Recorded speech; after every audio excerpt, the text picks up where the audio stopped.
Witchy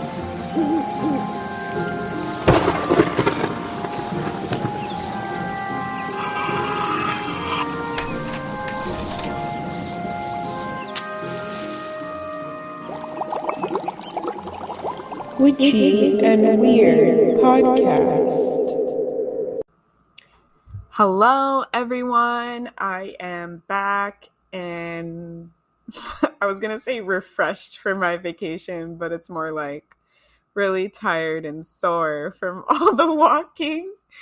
I went to New York with my boyfriend for 11 days.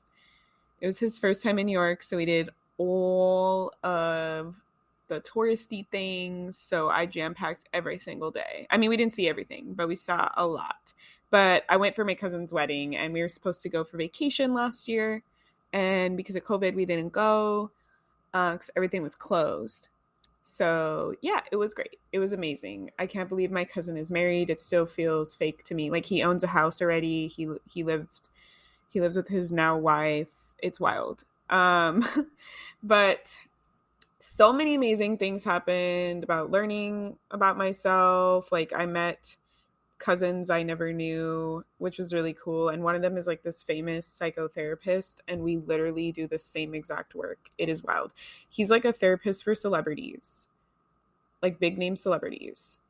And we literally do the same work, except he approaches it from like the science side, and I approach it from like the psychic intuitive side, but literally same work, just different words. It was wild. I'm so excited to get to know him more. But anyways, today we're talking about divination, and I'm really excited for this episode. I was doing a bunch of research because I wanted to make this more one of the like deep dive occult episodes. So the first part, we're going to be talking about like what is divination and different divination tools that have been used throughout history and are currently being used. There's way too many to go over all of them. Like if you go on Wikipedia and you research like modes of divination or something like that, there's like a list of like hundreds of different types of divination, because it's like any intuitive practice. There's so many ways to do these things, to interpret divine messages. We can get them from anywhere, right? Like people do the basic angel numbers all the way up to like crystal balls and like runes and things. So we're going to talk about all of that. And then in the second part, I am going to talk about like my psychic messages that I've received about divination, and my like experience working with divination methods and what I recommend to watch out for, because a lot of people rely too heavily on the divination part and give away their power, which is the episode we had before, right? Giving away your power is a very common thing in any occult or spiritual practice, and I'm all about empowerment. So here we are. So in case you weren't aware, divination is just a way to interpret divine information to find answers to problems or questions. So that's why it's such a broad thing, that there can be so many different ways to do that. So this is in no particular order. I did a bunch of research from different cultures and things that I personally knew, and I looked up like the formal names for them. So I'm just going to go through my list that I made and talk about, I picked out like the common ones and ones that I thought were cool. So, I mean, oldest recorded, and I do want to recognize that a lot of this research is probably, I tried really hard to make it more rounded for all of the cultures. So there is stuff in there. But of course, like when you research, it's like the oldest thing is like the Bible. And it's like people existed before the Bible. Like it's not just white people. So I do want to acknowledge that. But I do want to say I did include lots of different cultures. And I said, it's so large that there's probably something from your culture that I'm not including. And that's totally cool, because I'm just trying to show that there's a broad example and to give you ideas for maybe things that you can connect with culturally and use. But they were talking about the original form of this that we've all seen in like Greek, Egyptian, African, Roman times, is basically like seers and oracles, or like fortune tellers, or like sorcerers. which in common terms is just like psychics, right? These are people that were venerated and people that were sought out and looked to by like kings and lots of like higher up people for advice because they had a divine connection and they were able to see visions, interpret messages and all that stuff, and provide insight for rulers, to know like, do I go to war, will there be a famine, all these things. So that is kind of like the basic, like oldest, quote unquote oldest, right? We know there's probably stuff older um that I've seen. Um, and then the next kind would be, they call it personality types. So basically, it's like using different methods to learn about your personality type or your traits about you. So, stemming from like Islamic cultures as astrology, we all know about astrology.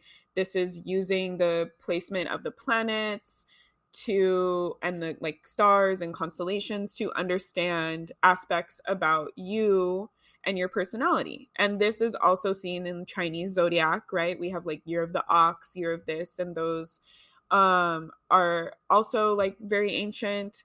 And then we have human design, which is a lot newer, but human design I've talked about a few times. I really love human design, draws off of astrology, and that tells you about like your life path and how you work best and what food you should eat and all this stuff, which is divination, right? It's looking at the stars and telling you about who you are.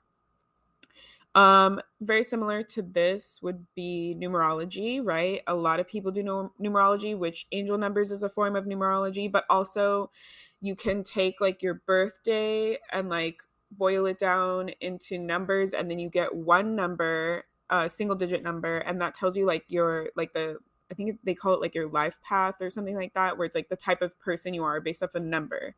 And people do this for like your names too. So if you've never done that, there's like TikToks about it. You can like Google it. It's pretty cool. Like I looked up mine and it made a lot of sense too. So then there's a subset of personality types called somatomancy, and somatics is like dealing with your body. So you may have heard of like somatic therapy or somatic movements, right? So this basically looks at like your body, your physical body parts to divine information about you. So the one that I've worked with and I've seen before is what's called the doshas, which is an Ayurvedic body type. So this is like Indian continent or Asian continent, but like in India they use this. And so there's three different doshas. So there's vata. And so basically what it is it's like based off of your body type, you can learn a lot about how you communicate, what you should eat, like how you work, how your metabolism works, and all this stuff. So I really like doshas because people who work, I learned it from somebody who works in like healing, like body image and loving your body and loving yourself. Because many of us, we fall prey to like, I need to look skinny or whatever the societally hot version of body types is. Right now it's like the Kim Kardashian body type, so it's like I need to be really skinny but also have really big boobs and really big butt and really big lips, right? So this is the Ayurvedic body types is really cool because it tells you like this is your natural body shape, and you shouldn't be like fighting to be really skinny when actually there's a type, there's three doshas, and one of them you're not supposed to be skinny, you're supposed to be bigger. Like that's just your natural body shape. So it, number one, helps you with your like your mental health. But I'll go over them like briefly. So vata is what's a body type that's guided by air and space, and so they equate each body type to elements. And so if you have a vata body, you're like taller, skinnier, lankier in nature. And mostly you have qualities of air. So you speak quickly, you move through things quickly, you have a fast metabolism, etc. The second body type is the pitta, which is associated with the element of fire. And so these people are of medium build. They're usually like stronger, more muscular. Their communication is like more passionate and loud, and like fiery, traits, right? And then we have the kapha, which is water and earth. And these are the body types that are a little bit bigger. They have more meat on them. They have bigger hips, wider hips. And so they're more like level-headed, chill. They're like usually quieter. They're like more pleasant to be around, like in their communication style. They're like good at saving money. They're just like, I don't know, like safe is like the word, but it makes sense. It's like the water and earth energies, right? So you can look that up. There's quizzes for that. You can look at, there's tons of people that do that. So if you're interested on what your dosha is, there's a lot more information. So then, kind of like going with the somatomancy, there's physiognomy, which is when you literally look at the person's like face to learn about their character and their personality. So we have chiromancy, which is palm reading, and there's also face reading, and there's a few other mancies, other types of divination, where they look at your skull, they look at your feet, they look at your butt. I know there's like this lady who's like really famous for doing like reading people's butts, and she charges like a lot of money. So there's so many different ways that we can look at our body and what it's like. I remember my cousin's bar mitzvah, they had a face reader, and I was like, whoa, because I have always been into that kind of stuff. So I did the face reading, and they were like, because I have a round face and a small chin. They're like, oh, this means that you take on a lot and you put a lot of pressure on yourself. You take on too many things, and then you overwhelm yourself because of your small chin. And I was like, wow, this is on brand. So it's really wild how they like learn all these things. And this is in many cultures that do this. So I kind of just like talked about the practice. Like I read that they do this in Japan. They've done it like in ancient cultures. Like I was saying, there's like Indian and other stuff. So those are just a few of those ones. Then we have bibliomancy, which in the sources that I found said it was popularized from Islamic cultures as well. They would read the Quran, which is their like holy book, for prophetic advice. So bibliomancy, a lot of people actually do this currently. It's basically when you take a book and you open it to a page, and whatever that page is the information that you need for that day, right? Or that time period, or whatever question you're looking or problem you're trying to find solution for. So usually for bibliomancy though, you would use like a sacred text or something that's not just like a random book on your shelf. There's a lot of books, like again, TikTok, Google it. There's a lot of books that are great for that. Like there's like witchy books or like self-help books. They actually make books that are similar to like oracle decks where you're supposed to do bibliomancy with them. So there's tons of resources for that. And it's very easy, right? Like you just flip, you ask your question, you put your intention, you flip to the page. That's the information you need. A fun like offshoot of this is aleromancy, which is literally like the same thing but with fortune cookies. So it's like you read the fortune cookie and you take that knowledge. And I thought it was really fun because one of my BFFs, Daisy, she found out she was a witch when she read a fortune cookie, and that was what spurred her like witchcraft journey and their like spiritual awakening. So that's just fun. So then we have, hopefully I'm pronouncing all these right. Obviously, they're like Latin names. We have filiomancy, which if you've seen Harry Potter, you've seen it. It's when you use leaves. So tea readings, right? You drink your tea at the bottom. There's that scene in Harry Potter when they're in the divination class and they're supposed to read the tea, and then Harry Potter's like tea reading is like crazy and it makes the teacher go crazy. Anyways, so yeah, tea readings, using leaves for readings.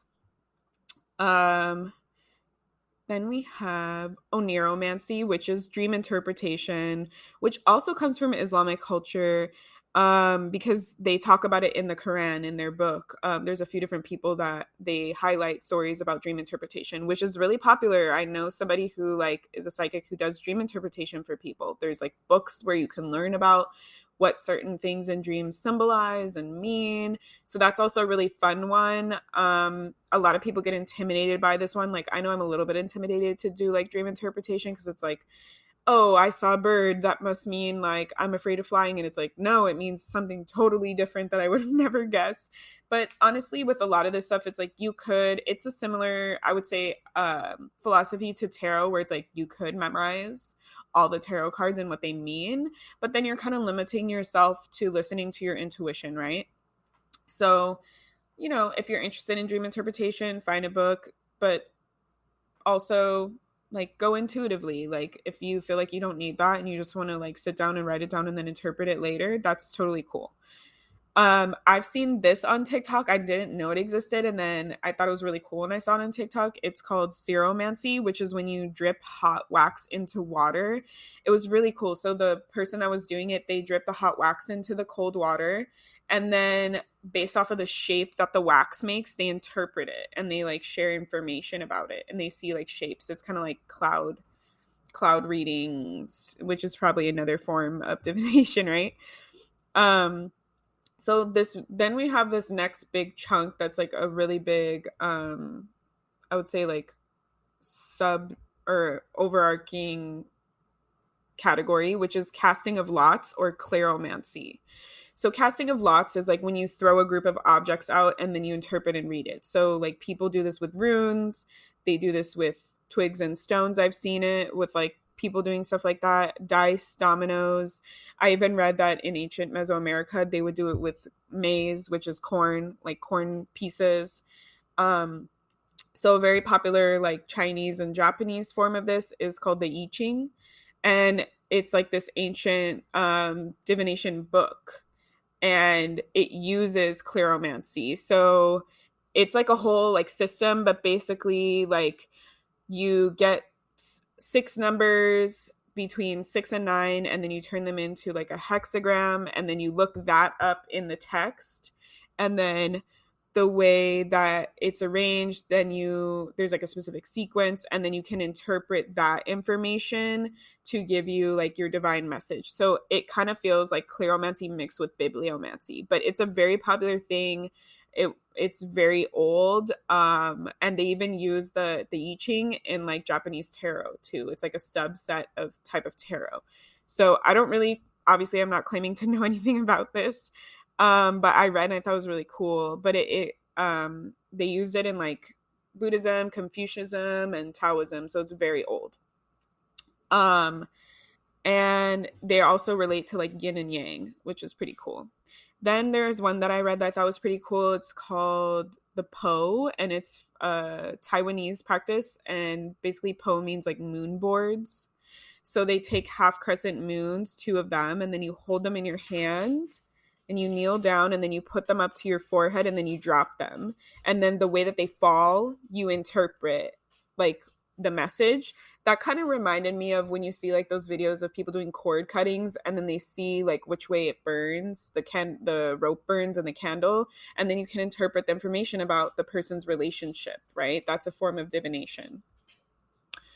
um I mean, like, in terms of like anything else with casting of lots, if you use runes, if you use dice or dominoes, like you kind of know, it's like you throw it out or you put it in like kind of, I don't know, some people I've seen in like kind of like a Yahtzee type cup, and then they put it out and then they like look at what falls and they interpret information. It's really cool.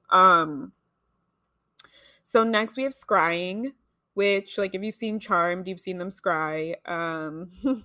So there's three main types or ways that you can scry, which is in a mirror, in a crystal ball, or in water, some kind of like reflective surface, basically, right? And so the goal is to receive divine messages or visions by looking into it. And it depends on your culture and how far you go. I know some people will create like a black background with black salt for protection on their mirror that they use for scrying, because they don't want unwanted energies coming through, because a mirror is like an open portal for any energy. Like we've seen crystal ball, that's like the trope for like fortune tellers, like it's in the haunted mansion, it's in all those things. But you basically just look into it until you see something. And the same with water, like you can look into a body of water and see what comes up. So that's like a whole practice in and of itself, just to do over time and to get better at. I thought this was really cool. I learned that the Aztecs even have a god. So if I pronounce the name wrong, I apologize. But it's Tezcatlipoca, and it's like a patron for sorcerers and practitioners of magic, because like scrying and doing the casting of the cleromancy, the casting of lots, was like commonplace in like a lot of ancient cultures. And I just thought it was really cool in the Aztec cultures. Like it's so common for people to do that, that they have a whole god that helps you with that. um, the next one is geomancy, which at first I was kind of like, okay, I didn't want to include it. But then I learned it's associated with feng shui, and I really love feng shui. Maybe I'll do like an episode. I actually did a whole class on feng shui from somebody, so maybe I'll bring her on. But anyways, geomancy is when you interpret markings on the ground, or you throw like a handful of sand or soil or rocks, and then you interpret those, which is kind of like casting of lots, but with earth-based things. Um, and so the way that feng shui kind of factors into that is like you're interpreting the environment and the land around you to harmonize. The goal of feng shui is to harmonize yourself with your surrounding environment, right? Usually feng shui is used for like buildings and homes, but it's taking into consideration the land, like the placement of your home on the land, like the direction north, south, east, west. There's feng shui has like a little bit in astrology than with the actual surrounding environment, and it even changes like each year. There's like themes based off the position of like the earth. It's a whole thing. And so the goal of that is to use your environment to create harmony within your living space. Or people use it. I know in the Disneyland in Shanghai, they used feng shui because that's a common like practice in Asian cultures. So yeah, it's really fucking wild. I love feng shui. I got like so into it. I did feng shui in my home. I Yeah, maybe I think I might do an episode on feng shui, but it's really cool because it's just another way to like interpret information for either the year, how the planets are, what the energy of the year is, and like the energy of your space. And I liked it because it was like a physical action or thing that you could change to change your energy. So it's like you're intentionally creating your space to like suit you and your needs, instead of just like, they say everything is a spell. Words are spells, thoughts are spells. So it's like obviously your placement of things in your home could be intentional and have magical value, right? So then we have cartomancy, which is divining from cards. This one like many people use. So like tarot, I was saying like it's a Western creation. Um but even Japan has like they have like five like subsets of their own versions of tarot. And many, and like I've seen in other cultures, like in hoodoo, they will do this but with playing cards. So there's tons of ways that you can do cartomancy, and I know there's other cultures that do it as well. And then this one I thought was really cool. It's called Sciomancy or Shadowmancy, which I was like, isn't this just shadow work when I was reading it? And it basically said it was like doing a ritual to invoke deities with the goal of perfecting oneself. And I was like, okay, this is shadow work. But basically it's like doing rituals to work with the shadow to get divine information, right? Which is shadow work. But I guess like this one said like specifically with deities, but a lot of people do shadow work with deities. um and then we have shufflemancy, which I really liked because I didn't know there was actually a term for it, but it's basically when you use like modern technology to get divine messages. So like a lot of people, I've seen it before, like where it's like you shuffle, you set your intention, and then you go on your Spotify or your Apple Music, whatever you use to listen to your music. And then you shuffle, and like the third song is like the message that's for you from your guide. So it's like using like random technology algorithms to intentionally get messages. So I really like that one. Because I've done it before. It's really easy also. Like if you're like, ugh, I don't want to like pull out a book, I don't want to do any of this, I can just set my intention and then hit shuffle, see what song comes up for me. So I know that was a lot of information, but I kind of wanted to go over like some of the different ways. Like I said, there's like a whole list of so many different ways. There's like a whole subsect, I think it was called theromancy, with just like you interpreting animal behavior and animal like movements and things like that, like all the way down from like birds to ants to everything, right? So there's so many different ways to interpret divine information that I just wanted to give kind of like an overview of it, because I feel like we get very bogged down, again, another theme in this podcast, with new age spirituality, just by telling us this is the only way, right? Like the most common one, sage smudging, that's the only way you can cleanse your energy. No, there's so many other ways, right? People just don't know that. Oh, I think I'm going to do that as my second episode for this week. Different ways to cleanse your energy, to protect your energy. Okay, anyways. Yeah, and so like I just wanted to bring some examples that I thought were cool that I've seen people use to kind of open up your mind, and maybe things that you already knew, or maybe to you're hearing this, you're like, ooh, that really interests me, so that you can start diving in. Like a lot of these practices belong to certain cultures, so it's like if you're not vibing with the ones that you've seen, maybe it's like you don't have an ancestral connection to it and you want to learn, you know, like the version from your culture, or you know, some of these every culture uses them, so it's like there's tons of different things that you can do to divine information, right? Like, and I was saying, like the basic one, which most people see as the most powerful one, is just being psychic, which everybody has the ability to do. And just using your intuitive, like your body, your intuitive abilities within you to gather divine information and messages. So yeah, I really like a lot of divination methods because it gives you a physical item to work with. I actually didn't talk about pendulums is a really common one that a lot of people do. Like I would say pendulum is like similar to like the Ouija board. A lot of people use them together. Um, you can get yes or no answers with the pendulum. Or if you use like a Ouija board or some kind of like keyboard type, you know, thing with all the letters, you can actually have them like spell out words for you with the pendulum. That's another way of divination. But I think it's nice because it's like if you're still beginning and you're unsure, you can use these things to help you to interpret messages and kind of like hone in instead of getting all this random information and not knowing what to do with it. It makes it a lot easier and accessible. Sometimes if you're not feeling like comfortable in your abilities or trusting in your abilities, and it's just, I find like a lot of them are fun and cool to use, which is like definitely an important thing to do and make sure that you're doing when you work in the spirit world, is to have fun, in my opinion. Yeah, so just to, yeah, all the things that I said, there's tons out there. It's cool stuff.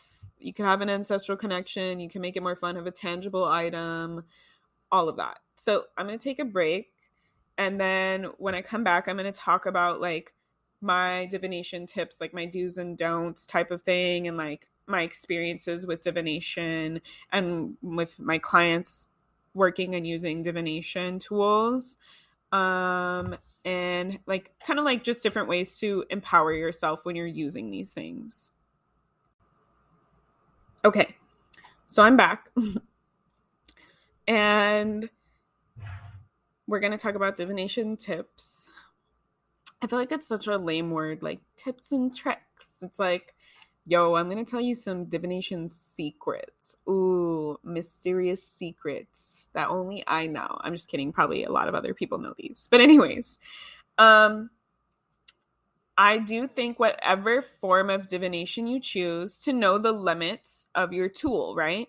So as a psychic, and when I teach my intuitive courses, which by the way, I have my Master Your Energy class on my website, and it's even on the link for the podcast Instagram and website and stuff too. You can buy it. It's like a at your own pace course. And I'm going to be releasing a lot more stuff about growing your intuition. But like as a psychic, I talk about this with my clients, and in that course, like knowing where your information comes from is kind of like the limits of the psychic tool, I guess, as an example. So, as a psychic, we're basically a middleman for divination, a middle person for divination. So, we aren't the source. We are interpreting the information through our intuitive abilities, our clairs, which I'm going to be all these shameless self plugs. I'm going to be releasing a like PDF that's called Meet the Clairs, and it'll be like a free thing on my website. So that's going to be coming up this week. That talks about the different clairs and like what they are and how to grow them, right? If you have them. I mean, you can have all of them if you work at it, but some people have like a predisposition to others. But anyways, so as a psychic, like I'm interpreting information through my intuitive abilities and then sharing it, you know, trying not to have a bias when I share it, my personal bias, but also like knowing who you're asking that information, right? So if I'm asking a deity versus if I'm asking somebody's past loved one versus if I'm asking my spirit guides, all the information is going to come to me through a different lens, right? So it's knowing the limit. Like all that information comes from the Akashic records, which that's a whole nother podcast. So if you don't know, please Google it if you're interested in it. But basically it's like this big room library space that has, it's like the record keeper, the records of every single person ever. Each person has their own room with all their past lives as books, and you can access them, right? You can learn to go there yourself. So then you know that you're getting like unbiased information, right?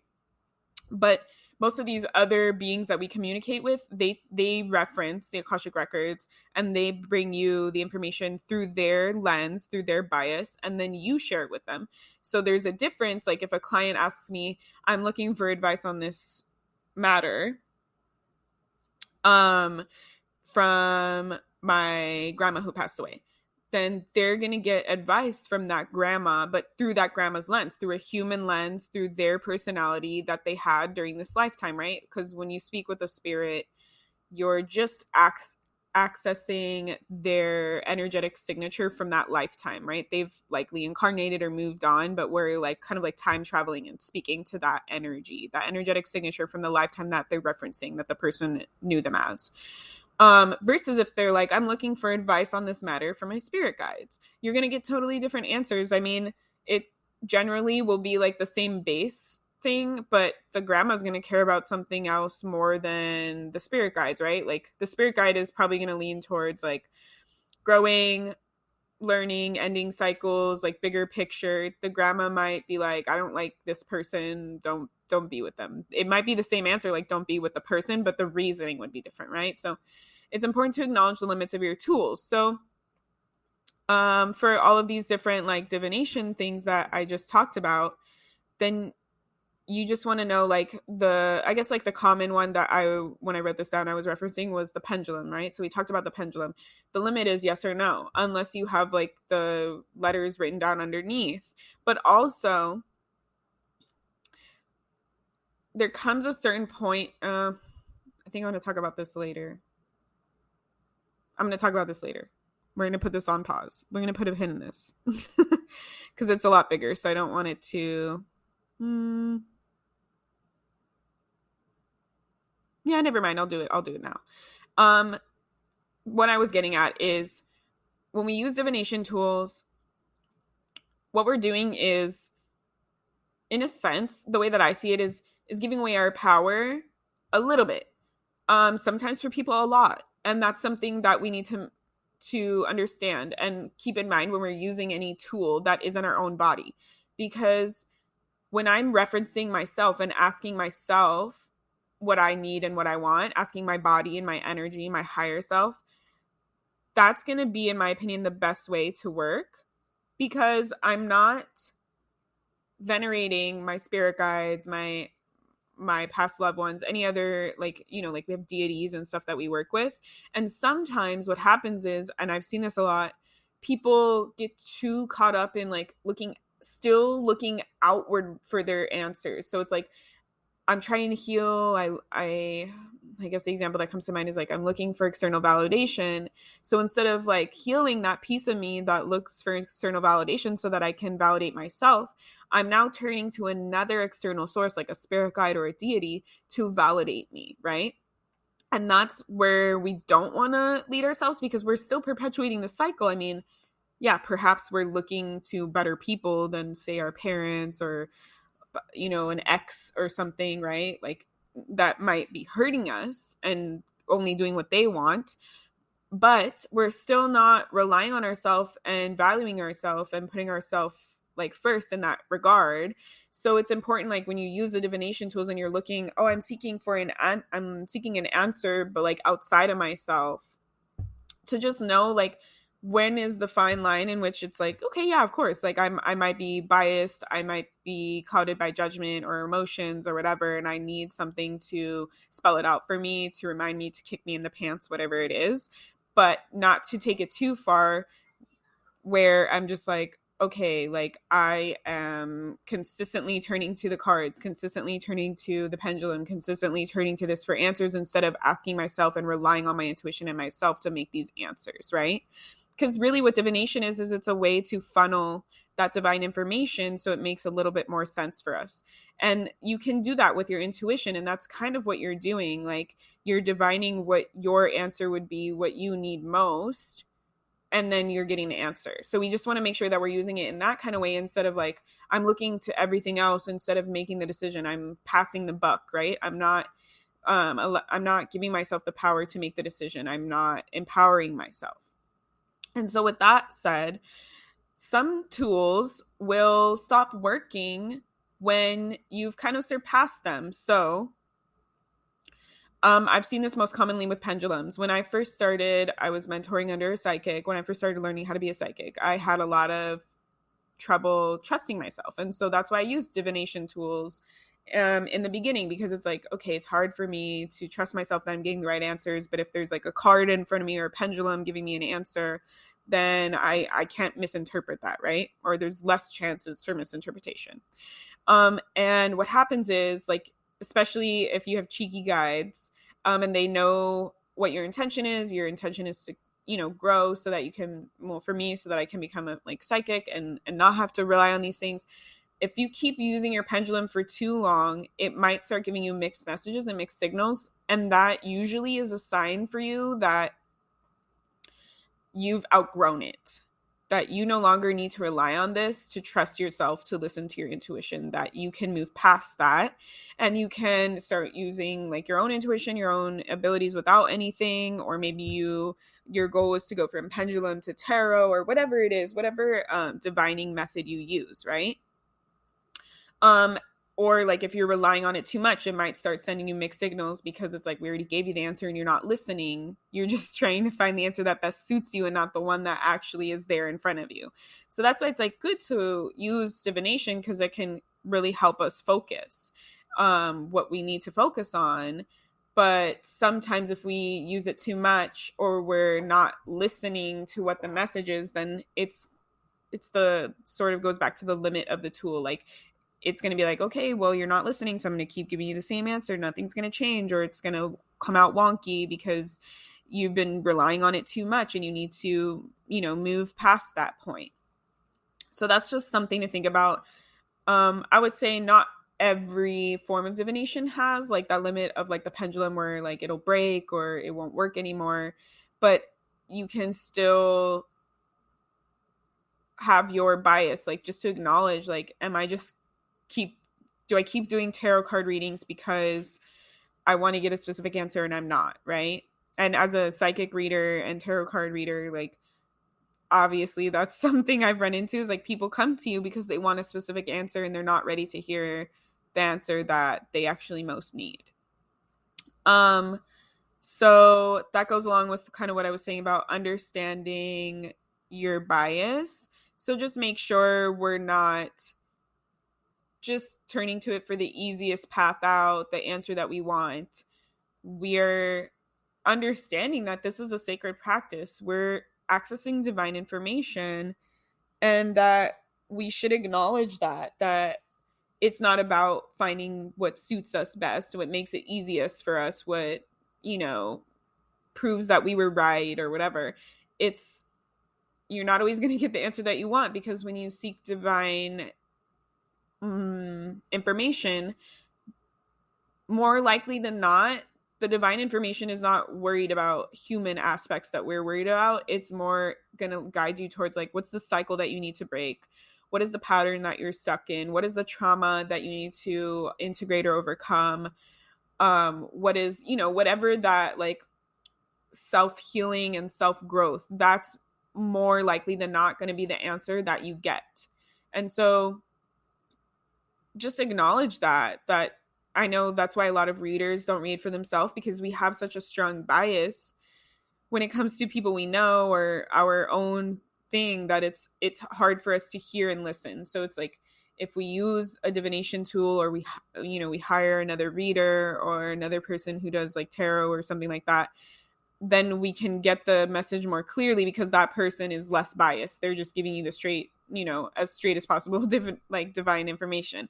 So it is important to acknowledge that if you are going to use these things, that you should take them seriously, and you shouldn't just be messing around to get the answer that you want. And know that no matter how many times you change it, it's probably still going to be the same answer if you haven't integrated it and you haven't changed and done anything. And also another use is like, if you're getting a lot of the time, the guides, your spirit guides, they don't come in so clear, which also in my Master Your Energy course, I help you to make your intuition come through like 10 times clearer. That's one of the many outcomes of it. So if that's an issue with you, you want to like just learn how to up your intuition so you don't need to rely so much on divination stuff, that's there. Link in the bio, and I'll put it in the show notes. But if we, you know, we get like weird mixed messages from our guides, then we can use the divination stuff that helps to put it into perspective for us. That's like a really good way to use divination. And with that said, like my personal, like number one, besides all that stuff that we just talked about, the next tip that the next secret that I would want to share with you is making sure we're asking the right questions, right? As we see with pendulums, because this is the simplest one, it's a yes or a no, right? Yes, no, inconclusive. You have to ask the right question to get the answer. You can't ask an open-ended question to something that gives you a yes or a no answer. And the same thing goes for whenever we're using any divination tool, even asking our guides and using our intuition.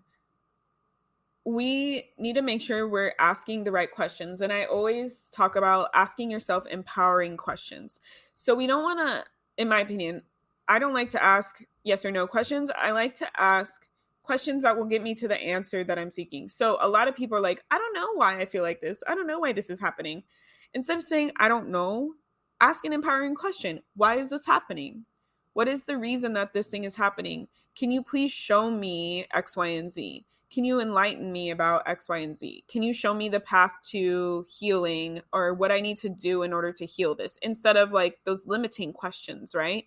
So whenever I'm doing live readings for people, or readings in general for people, they'll usually ask me whatever question, like, should I get back with my ex?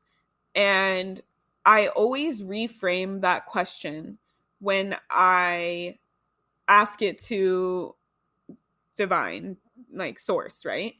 I always ask it to see like, either what do they most need to know, like what do they most need to learn or know in this like situation with their ex, what is going to be for their highest good. Like I always try and reframe it to be more of like a learning opportunity, or to get a better answer, because it's like, should I get back with my ex? Like yes or no, right? But really, why are they wanting to get back with their ex? What is the cycle that's going on? What is the feeling that they're going through? So I'll ask them more empowering questions, like, what do they need to know about this? And it's like, okay, well, the reason why you want to get back with your ex is because you're perpetuating this program or this cycle that you're not good enough, and your ex treated you like garbage, so you're going to go back to them because you don't think that you're good enough. So that's the thing that you need to spend your time and energy on in healing, instead of worrying about your ex. And that's usually, I feel like in my opinion, that's kind of like what we're here for, what leaders in the spiritual community are here for, any practitioner of any kind. That's our job, in my opinion, is to help people. Like, they come to us for a reason, because we can see that, because we understand that's how that stuff works. And I would rather them spend their time and heal that than just be like, no, okay, fine, no, because it's usually they're looking for a specific answer anyways. They usually want you to tell you, yes, get back with your ex. But it's not about that. Like, I would feel like kind of like I wasn't doing my job or doing any justice if I wasn't helping them to heal, to grow, instead of just giving them a yes or no answer. And a lot of people don't want to hear that. They're not ready for it. But that's why I think whenever you work with this kind of stuff, asking yourself those empowering questions is going to be better. So just be careful, like, how you're wording your questions, what you're asking. When in doubt, always tack on, for my highest good, that I need to know right now at this moment, that is most needed for me in this place where I am right now. Like, putting that on there will make sure that, one, it's also a form of protection, right? You're not going to get other energies or beings coming through and giving you like cheeky, trickster answers, or fearful answers. That you're always thinking about whatever for your highest good. And if you don't subscribe to highest good, you can, whatever your highest timeline, if you, whatever verbiage that you use that you resonate with, just keep that in mind. Because if we're just asking questions for, oh, what do I feel right now, can I have the answer, you might be feeling shitty, so you might get something that's like closer to that, like, vibration, I guess, for lack of a better word. And that's only going to get you so far. But if you're always framing it for my highest good, that's going to help you get farther and farther and farther, reaching upward, upward, upward into the ladder, into where you actually truly want to be, instead of just 5 minutes in front of you, you're thinking 10 years in front of you. So really asking yourself empowering questions is my second tip. Like, just phrase it in that way. If you're like, oh, why is it like this? Why do I keep, like, how can I change this? Like, if the problem is there and you know what the problem is, ask yourself, like, why am I having resistance to this? What is coming up for me? Why is this showing up? Like, what pattern am I needing to heal or address, or am I missing? Like, questions like that. And then the last piece that I do want to talk about, because this is a huge part of why I'm doing this podcast too, is acknowledging the antiquated parts of your divination practice. I'm going to use tarot as an example for this because it's the most popular one and it's the one that has the most antiquation in it. And by antiquated, I don't mean it's ancient. I mean that it calls upon older beliefs and practices that are harmful. So with tarot and the time that it was created, it took from Jewish religion, from Hermetic order, which is a whole thing. And so it uses a lot of different pieces that are racist, anti-Semitic, homophobic, etc. Right? Like, the original artwork was drawn by a queer person of color. Nobody acknowledges that. And all of the imagery is like white people, right? Like, it's very like heteronormative, patriarchal imagery. And that is something it's kind of like referencing back, know the limits of your tools, right? The thing that you're using, like, maybe it doesn't resonate so much with you because it has these undertones, or the practice, maybe that's not something you want to keep perpetuating. So I know there's like a huge movement now with tarot of like, there's so many like indie creators and artists that are creating tarot decks that are like queer friendly, people of color friendly, like all different lifestyles, all these different things. So just really think about that whenever you're using, like, obviously, like the tea leaves. Like, I don't feel like there's going to be anything like racist in tea leaves. So you probably don't have to do anything, if you're using the tea leaves, right? But it's just like acknowledging, like, okay, is this practice something that's a closed practice? Is it cultural appropriation if I use this? Is it like, from a culture that I'm not a part of, that maybe like they might not be so happy? Like, I'm never gonna try the hoodoo form of cartomancy where you use a deck of cards. Like, that's a closed practice. Like, I'm not part of any of the ancestral lineages that use and practice hoodoo. So like, that would be fucking dumb for me to do that, right? Like, I would probably be pissing off a lot of deities and a lot of ancestors, so I'm not going to use that. So it's just like acknowledging those pieces, and then acknowledging the pieces that like are erasing cultures, that are, like stereotyping cultures, that are excluding them, etc. um and taking from that, like, use your intuition, right? Like, what you feel. Like, if you're doing like the shadowmancy and you're like, oh cool, I want to work with deities, yeah, okay, like, be careful what deities you're working with. Like, not every deity works with every person. Not I mean, and there's some people that do work with all deities, but they do it in a specific way. They make sure that they're acknowledging them. So it's just like, whatever your belief is, just make sure that it's your belief, your intuitive belief, and not just what somebody else said. But sorry, my dog's like traipsing around now, and drinking water.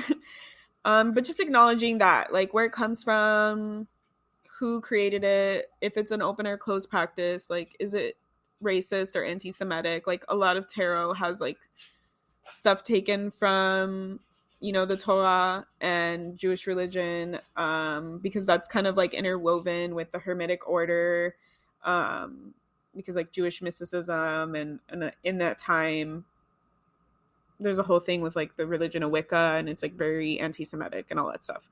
But yeah, I feel like I would be remiss if I didn't mention any of that, because it's important. Like, all these things that I was reading off, it's like, oh, that's really cool. Oh, that's really cool. I'm going to try that. Like, okay, well, is this something that's like specific to Islamic culture, or is it like an open practice that I can do? Just ask yourself that.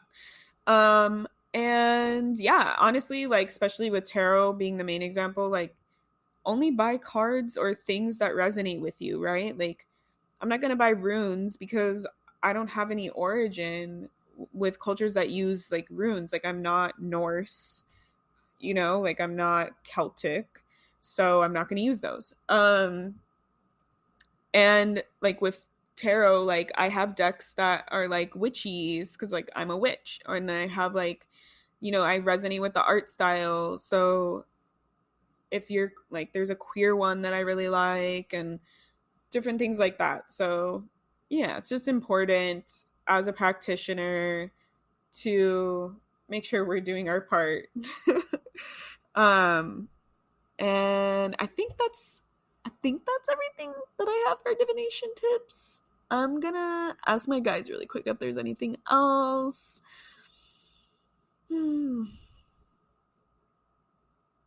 Yeah, they're just saying like, respect it, use it with love, know that it's like not just a regular ass thing, right? Like, that I kind of touched on that a little bit. And also, shout out to our number one patron, Emma. Thank you for supporting us. And in the month of October, I'm going to be dropping some merch, because why not buy spooky themed stuff during October? And if you want to buy, I know I plugged like my course and some other stuff that's going to come up through intuitive development, on my website, and I'll put it in our show notes and links and things. I also have an apothecary shop. I literally hand forage in my neighborhood, like, all the herbs that I turn into the oils and the smoke cleansing wands and things like that. And they're all spooky themed. So if you're looking for something like an oil, a bath bomb, or actually it's a bath soak, a spray, anything that you want to use that's witchy, that's um, very, very handmade. Like, I'm not buying this stuff from Amazon and using it. Like, I'm literally going out there and cutting it and communing with the plant, and then coming back and making it into things. So that's also on my website. They're all really fun. They smell really amazing. I have a bunch of stuff on my Instagram about it. And oh yeah, of course, I'm going to be releasing another episode on Friday because I was gone for 2 weeks and I love all y'all and I just want to make sure to keep doing it. So yeah, that one's going to be what I talked about, the spiritual cleansing and protection, or I guess like energetic cleansing and protection, not spiritual. I feel like I'm forgetting something, but I guess not.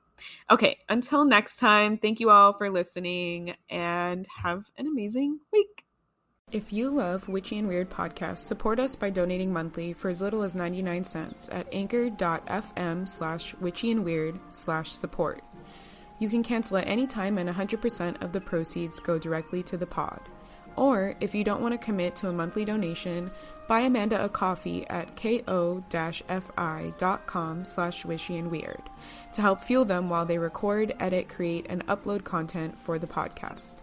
And if you're feeling extra generous, leave us a review on Apple Podcasts or Spotify and tell your witchy and weird friends about us too. Bye!